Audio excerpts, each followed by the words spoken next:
آئیے جانتے ہیں حضرت داؤد علیہ السلام کی قوم پر کس طرح کا عذاب آیا تھا۔ ایک ایسی قوم جس پر اللہ پاک نے اپنا دردناک عذاب نازل فرمایا اور اس قوم کے تمام لوگوں کو اللہ پاک نے بندر بنا دیا۔ آخر اس قوم کے لوگ ایسا کون سا گناہ کرتے تھے جس کی وجہ سے اللہ پاک نے ان پر یہ دردناک عذاب نازل فرمایا، اور یہ لوگ بندر بننے کے بعد کتنے دن تک زندہ رہے، اور پھر ان کو کس طرح دردناک موت آئی، اور جب یہ لوگ بندر بن گئے تو یہ اپنے عزیز و آقار کو دیکھ کر ان سے کیا کہتے تھے، اور کیا آج کے دور میں پائے جانے والے بندر اسی قوم کے نسل میں سے ہیں؟ ان تمام سوالوں کے جواب قرآن حدیث کی روشنی میں آج کے قصے میں آپ کو بتاؤں گا، لہٰذا آپ سے گزارش ہے کہ اس قصے کو آخر تک پورا پڑھیں اور خوب شیئر کریں تاکہ ہر مسلمان بھائی بہن ہمارے اسلام کے بارے میں جان سکے۔ انسان کے بندر بننے کی ابتدا حضرت داؤد علیہ السلام کے دور سے ہوئی۔ اس واقعے کا پیش منظر کچھ یوں ہے۔ حضرت داؤد علیہ السلام اور ان کی قوم سمندر کے کنارے ایلا نامی ایک بستی میں رہتے تھے، اور ان کی تعداد تقریباً 70,000 کے قریب تھی۔ یہ قوم بڑی خوشحال تھی اور اللہ پاک کی بہت زیادہ فرما بردار قوم تھی۔ اس قوم کو اللہ پاک نے بے شمار نعمتوں سے نوازا تھا، اور ہر طرف ہرے بھرے باغ تھے اور ہر طرف ہریالی ہی ہریالی تھی، اور اللہ تبارک و تعالیٰ کی بے پناہ کرم نوازی تھی، اور یہ لوگ اپنی اس زندگی میں بہت ہی زیادہ خوش تھے۔ حضرت داؤد علیہ السلام کی قوم چونکہ سمندر کے کنارے رہتی تھی، اور اللہ تبارک و تعالیٰ کا ان پر اس قدر کرم تھا کہ سمندر کے اس کنارے پر بے شمار مچھلیاں آتی تھیں جن کا یہ لوگ کاروبار کرتے تھے اور بہت ہی خوشحالی والی زندگی گزارتے تھے۔ جب یہ قوم اللہ پاک کی مہربانیوں کی وجہ سے خوشحال ہو گئی تو پھر یہ قوم اللہ پاک کی نافرمانیوں کی طرف اتر آئی اور طرح طرح کے گناہوں میں مبتلا ہو گئی، اور پھر اللہ پاک نے ایک دن اس قوم کا امتحان لینے کا ارادہ فرمایا، اور حضرت داؤد علیہ السلام کو وحی بھیجی کہ اپنی قوم سے کہہ دے کہ ہفتے والے دن مچھلی کا شکار کرنا بند کر دے، اور اس طرح اللہ پاک نے حضرت داؤد علیہ السلام کی قوم پر ہفتے والے دن مچھلیوں کا شکار حرام کر دیا، اور پھر یہاں سے اس قوم کی بربادی شروع ہو گئی۔ حضرت داؤد علیہ السلام نے اپنی قوم کو بتایا کہ اللہ پاک نے ہفتے والے دن مچھلیوں کے شکار کو حرام قرار دے دیا ہے، تو وہ لوگ بہت ہی زیادہ پریشان ہو گئے اور ساری قوم سر جوڑ کر بیٹھ گئی، کیونکہ ہفتے کا دن ہی وہ دن تھا جس میں مچھلیاں بہت ہی زیادہ تعداد میں آتی تھی اور خود بخود کنارے پر آ جاتی تھی، اور باقی دنوں میں بہت ہی کم یعنی کہ نہ ہونے کے برابر ہی مچھلیاں پکڑی جاتی تھی۔ اس قوم کا گزر بسر چونکہ مچھلیوں کے شکار پر تھا، اس وجہ سے اللہ تعالیٰ کا یہ حکم سن کر یہ قوم پریشان ہو گئی۔ یہ لوگ اس بات سے بے خبر تھے کہ یہ صرف اللہ کی طرف سے ایک امتحان اور ان کی آزمائش ہے۔ پھر شیطان نے ایک دن ان کے دلوں میں وسوسہ ڈالا کہ سمندر سے نالیاں نکال کر خشکی میں بڑے بڑے حوض بنا دیے جائیں۔ جب ہفتے والے دن مچھلیاں آئے گی تو وہ ان نالیوں میں سے ہوتے ہوئے بڑے بڑے حوضوں میں آ جائے گی، اور اس طرح پھر اس نالیوں کا منہ بند کر دیا جائے، اور پھر اگلے دن یعنی اتوار والے دن ان کو پکڑ لیا جائے۔ شیطان نے اس قوم کے لوگوں کو برگلایا کہ اس طرح ہم ہفتے والا دن شکار سے بھی بچ جائیں گے اور مچھلیاں بھی ہمارے ہاتھ آ جائیں گی۔ بہت سے لوگوں کو یہ وسوسہ اچھا لگا اور انہوں نے ایسا ہی کرنا شروع کر دیا، اور انہوں نے سمندر سے چھوٹی چھوٹی نالیاں نکال کر شروع کر دی، جس کے ذریعے زیادہ مقدار میں مچھلیاں ان حوضوں میں آنا شروع ہو گئی۔ اس قوم کے بدبخت لوگوں کو شیطان کا یہ حیلہ بہت پسند آیا، لیکن اس قوم کے لوگوں نے یہ نہ سوچا کہ جب مچھلیاں سمندر میں آ کے ان حوضوں میں قید ہو گئی تو وہ مچھلیاں شکار ہی ہو گئی، اس لیے یہ شکار بھی ہفتے والا دن ہی قرار پایا جو کہ اللہ پاک نے حرام قرار دیا تھا۔ اس موقع پر یہودیوں کے 3 گروہ ہو گئے۔ کچھ لوگ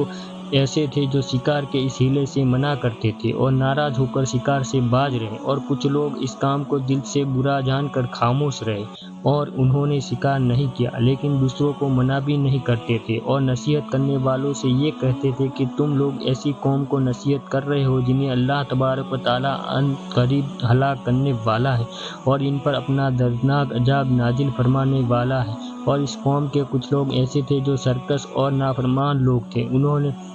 اللہ تعالیٰ کے حکم کی اعلانیہ مخالفت کی اور شیطان کی ہیلے بازی کو مان کر ہفتے والے دن بھی شکار کرنے لگے۔ یہ لوگ اللہ پاک کے حکم کی کھلا مخالفت کرتے اور ہفتے والے دن مچھلیوں کا شکار کر کے ان کو کھایا کرتے اور ان کو بیچا کرتے۔ دوستو، حضرت داؤد علیہ السلام کی قوم کے 12,000 ایسے نافرمان لوگ تھے جو منع کرنے کے باوجود بھی ہفتے کو ان نالیوں کے ذریعے شکار کرتے رہے۔ حضرت داؤد علیہ السلام نے ان 12,000 لوگوں کو اللہ تبارک و تعالیٰ کے دردناک عذاب سے ڈرایا۔ آپ نے ان سے کہا کہ وہ اللہ پاک کی اس نافرمانی سے باز آ جائے، لیکن وہ لوگ باز نہ آئے اور کھلے عام شکار کرنے لگے۔ چنانچہ وہ لوگ اس بات کو برا جانتے تھے۔ ان لوگوں نے اپنے اور ان نافرمانوں کے درمیان ایک دیوار کھڑی کر دی، جس کی طرف وہ 12,000 نافرمان لوگ رہتے تھے اور دوسری طرف وہ لوگ تھے جو شکار سے باز رہے۔ حضرت داؤد علیہ السلام نے اپنی اس قوم کے نافرمانوں کو بار بار سمجھایا، لیکن یہ لوگ اپنی نافرمانی سے باز نہ آئے اور اسی طرح اللہ تبارک و تعالیٰ کے حکم کی نافرمانی کرتے رہے اور اسی طرح شکار کرتے رہے۔ اور پھر ایک دن حضرت داؤد علیہ السلام نے غصے میں آ کر شکار کرنے والوں پر لعنت فرما دی۔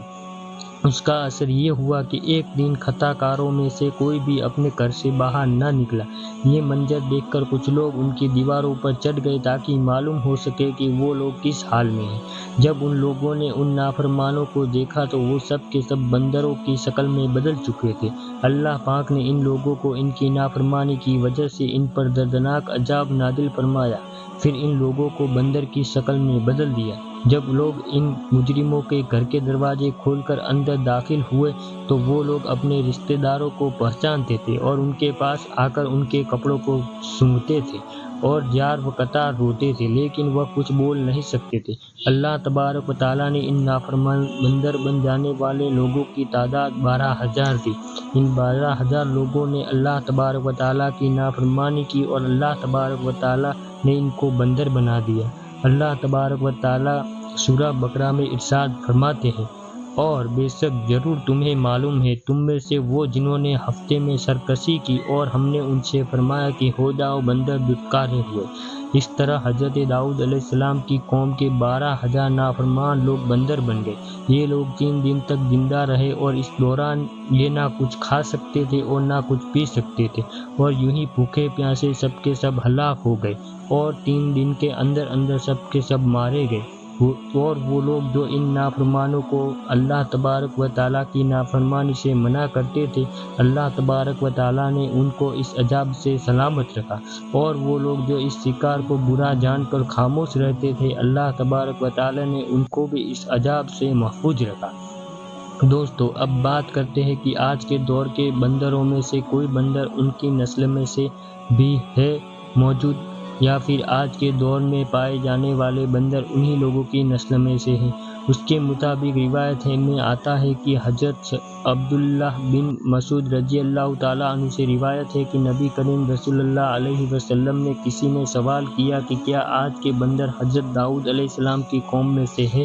تو حضور نبی کریم صلی اللہ علیہ وسلم نے فرمایا کہ اللہ تبارک و تعالیٰ جس قوم پر عذاب بھیجتا ہے یا ان کی شکلوں کو بگاڑ دیتا ہے تو یہ عذاب صرف انہی پر ہوتا ہے جن پر وہ عذاب نازل ہوا تھا، اور اس کے بعد اللہ تبارک و تعالیٰ ان لوگوں کو ہلاک کر دیتا ہے اور ان کی آگے نسل نہیں بڑھتی۔ اس لیے یہ بات غلط ہے کہ آج کے بندروں میں بھی حضرت داؤد علیہ السلام کی قوم کے لوگ شامل ہوں۔ ایسا کچھ بھی نہیں۔ وہ لوگ صرف اور صرف 3 دن زندہ رہے اور پھر سب کے سب ہلاک ہو گئے، اور اللہ تبارک و تعالیٰ نے اس قوم کے نافرمانوں کو صفائے ہستی سے مٹا دیا۔ دوستو،